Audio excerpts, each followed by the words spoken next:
ആരെയും തെറ്റിദ്ധരിക്കാൻ പാടില്ല.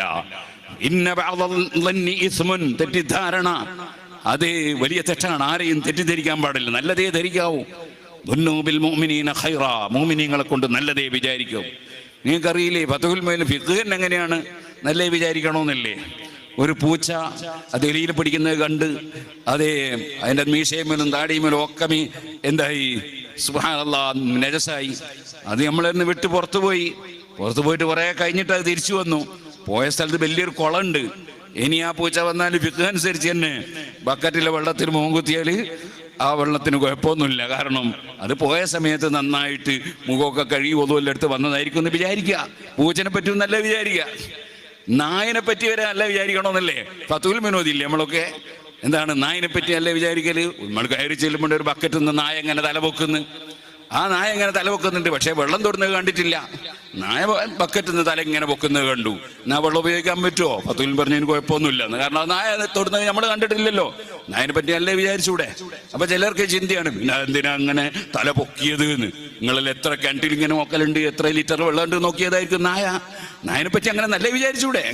അപ്പൊ നല്ലത് വിചാരിക്കാൻ കഴിയാത്തവൻ എങ്ങനെ സൂഫിയാകല്, എങ്ങനെ തസൗഫാകല്, എങ്ങനെ ഫിഖ്ഹാകല്? ഒന്നും ഉണ്ടാവില്ല, ദീനൻ ഉണ്ടാവില്ല. അപ്പൊ യാ അയ്യുഹല്ലദീന ആമനൂ ഇജ്തനിബൂ കസീറൻ മിനൽ-ളന്നി ഇന്ന ബഅദ-ളന്നി ഇസ്മുൻ വലാ തജസ്സസു. ചുഴന്ന് അന്വേഷിക്കാനും പാടില്ല. എവിടെയാ അയാൾ പോയത്? പൊരുത്തരിങ്ങനെ പോകുമ്പോൾ അവനെ പറ്റി ഇങ്ങനെ വിചാരിക്കുക. 2 കുപ്പിയുണ്ട് അയാളുടെ അടുത്ത്. ദശമൂലാരിഷ്ടാണെന്ന് വിചാരിക്കണോ? പിന്നെ കള്ളു കുപ്പിയാന്ന് വിചാരിച്ചിട്ട് അത് പരിശോധിക്കാൻ പോണോ? അങ്ങനെ പരിശോധിക്കാൻ പാടില്ല, തെറ്റാണ്. അങ്ങനെ പരിശോധിക്കൽ ഹറാമല്ലേ? ഒരു മുഅ്മിനായ മനുഷ്യനെ തെറ്റിദ്ധരിക്കാൻ പാടുണ്ടോ?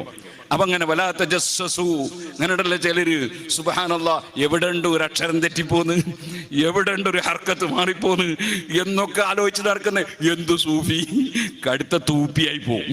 അങ്ങനെ ആയി പോകാൻ പാടില്ല. സൂഫിയാക്കൾ എന്ന് പറഞ്ഞാൽ അവർ വളരെ തെളിഞ്ഞ മനസ്സുള്ളവരാണ്. സൂഫിയാക്കൾ ശരിക്ക് ഖുർആനും ഹദീസും അനുസരിച്ചുള്ള ജീവിതം. യാ അയ്യുഹല്ലദീന ആമനൂ ഇജ്തനിബൂ കസീറൻ മിനൽ-ളന്നി ഇന്ന ബഅദ-ളന്നി ഇസ്മുൻ വലാ തജസ്സസു. അതേപോലെ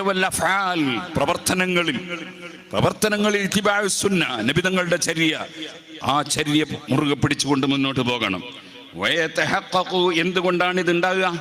ബിൽ ഹിഫ്ളി, നാവ് സൂക്ഷിക്കണം, കണ്ണ് സൂക്ഷിക്കണം, കാത് സൂക്ഷിക്കണം, മനസ്സ് സൂക്ഷിക്കണം. അതേ ഉറപ്പാണല്ലോ ഇന്ന സമഅ വൽ ബസറ വൽ ഫുആദ കുല്ലു ഉലൈക കാന അൻഹു മസ്ഊല, എല്ലാം ചോദ്യം ചെയ്യപ്പെടുന്നതാണ് എന്ന ബോധം വേണം. പിന്നെയോ വഹസ്നുൽ ഖുൽഖ്, നല്ല സ്വഭാവം.